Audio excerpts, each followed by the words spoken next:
Challengers was released over the weekend and I went to the theater to go see it. But before I review, let me say right off the bat that I do apologize if and when I get this video out to you a little late, because this week I started a new work schedule and it kind of interferes with the schedule that I like to get videos out. So please bear with me. I am adjusting, but once I get the hang of my new work schedule and my video schedule, everything will be straight.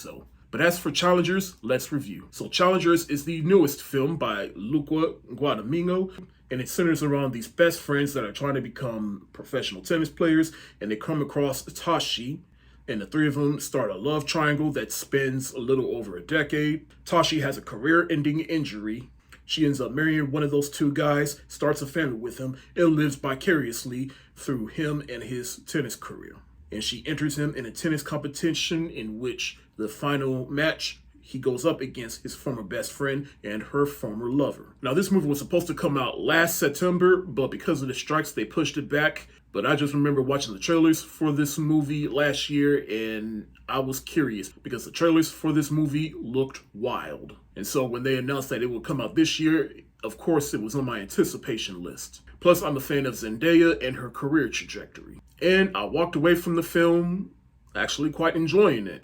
What I love most about this movie are the themes of what happens to a relationship that's built around a career. What happens when one person within that relationship loses interest, and what does that mean for the future of their relationship? But another thing that is within this film is the theme of competitiveness, and that is within the Tasha character played by Zendaya, which I'll talk more about in a bit. But the theme of competitiveness is sprinkled throughout this film. And as I just said, this film is directed by Luca Guadagnino, who is known for directing Call Me By Your Name, which I'll admit I've never seen. But I like the way he approached this film because I'm a sucker for a good non-linear story. I mean, Pulp Fiction is one of my favorite films of all time, and that is one of the most non-linear films ever made. And the non-linear structure within this film works because we get to see them in present day, but then we go back in time and see them through teenagers and then their college years, and we just learn more information about these three people. And at times, you're on their side, but then next thing you know, you switch, you're not on their side. The more you learn about them, the more toxic you realize that this Trouople is.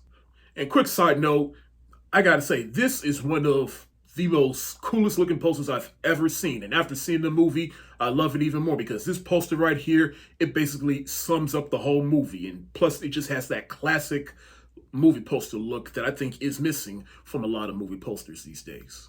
Now, as for the cast, you have Tashi, played by Zendaya. I told you I'm a fan of her and her career trajectory. And to me, this is her second best performance right after Euphoria because she is just a downright horrible person.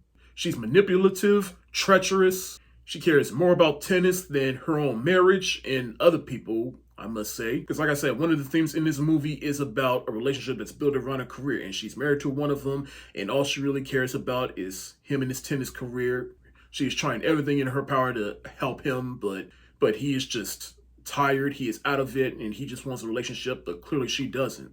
And she had one of my favorite obligatory moments of acting within this movie, and when she does have her career-ending injury, there's no dialogue at all. You see her, she's just going through multiple emotions, because it's like, this is it for me. I won't be able to play tennis, and she lost a way to channel that competitive nature, and so now she's doing it through her husband, Art. And that is a segue to talk about the other two leads of this movie, which is Art and Patrick, played by Josh O'Connor and Mike Faust. Forgive me if I mispronounce your name. They've been friends for a long time. They're comfortable with each other, and at times too comfortable with each other. It's almost homoerotic. But Art, he's the one that's married to Zendaya in the movie. He's the one on the losing streak, and he's just lost the passion for tennis. In fact, it's a great contrast between him and Patrick because Art, he has stability but no passion, and Patrick, he has talent but no passion. And Patrick, he is down on his luck. He's been trying for a long time to have a tennis career. He is struggling living out his car and hoarding himself out to different women just so he can have a place to stay. But generally speaking, the three leads, Zendaya, Josh O'Connor, and Mike Faust, all of them were good. They played their roles to perfection. As for the eroticism within this film, I mean, there is some in this film. I mean, the best as far as sexual content within this film is just a bunch of intense make-out sessions. And I really mean it. And especially that one scene you've seen in the trailer where she is making out with both of them. It really is not what you think. I just think you should know that going into it. And I gotta give a shout out to the soundtrack of this movie, which was made by Trent Reznor and Atticus Ross. I remember they did the soundtrack to Gone Girl, and the soundtrack to that and this almost sound similar, but either way, excellent work to them too, because I have not stopped listening to this soundtrack ever since I saw this movie. Other than that, I really enjoyed Challengers.